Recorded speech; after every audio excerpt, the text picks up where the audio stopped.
Green hydrogen is important for industry and for food production. The problem with it is it's too expensive. And that's the problem that we're focused on, is how do we make that green hydrogen affordable? So we're developing cathodes and C-Stack, which are two different product lines, but they're both focused on reducing the costs of green hydrogen production. So this is our C-Stack trailer. It contains all of the balance of plant to run our C-Stacks. Basically, you put seawater into the trailer. From that, you can generate hydrogen, which is output. Installers and projects that attempt to make green hydrogen from water are very reliant on pure water supplies. But at the same time, across the world, there's increasing demand for fresh water, increasing shortages, and even here in the UK, with all our rainfall and wet days, we still have water shortages in the summer. The ideal is to be able to make green hydrogen from seawater or from wastewater without having to use the precious freshwater supplies. And our position in the market is to address that need. The big problem with seawater electrolysis is that seawater is salty, it's got sodium chloride in it. Normally, people wouldn't ever put seawater in an electrolyser because you get very rapid, very severe corrosion which will destroy that electrolyser. So a large part of the work we've done here is creating specific surface coatings for our bipolar plates, which allow us to prevent those reactions occurring inside the flow galleries. We've gone through a number of different iterations of bipolar plates. We first wanted to use plastics because plastics are very corrosion resistant, but there are big problems with plastics when it comes to pressure.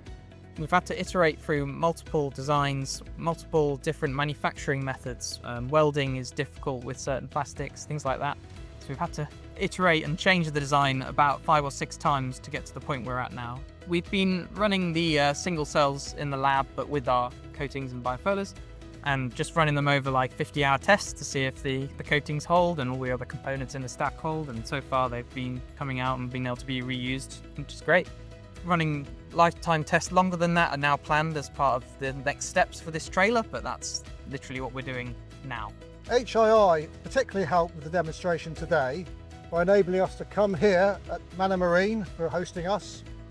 And we've got the actual seawater here, which we're running through the electrolyser, demonstrating real live seawater rather than in a laboratory, in a real industrial situation here.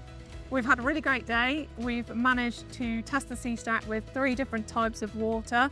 We've done concentrated brine, seawater out of the harbour here next to me, and also sewage treatment water as well. All in all, we're really pleased with how the day's gone. We've managed to make hydrogen from all 3 types of water that we put through the C-Stack system.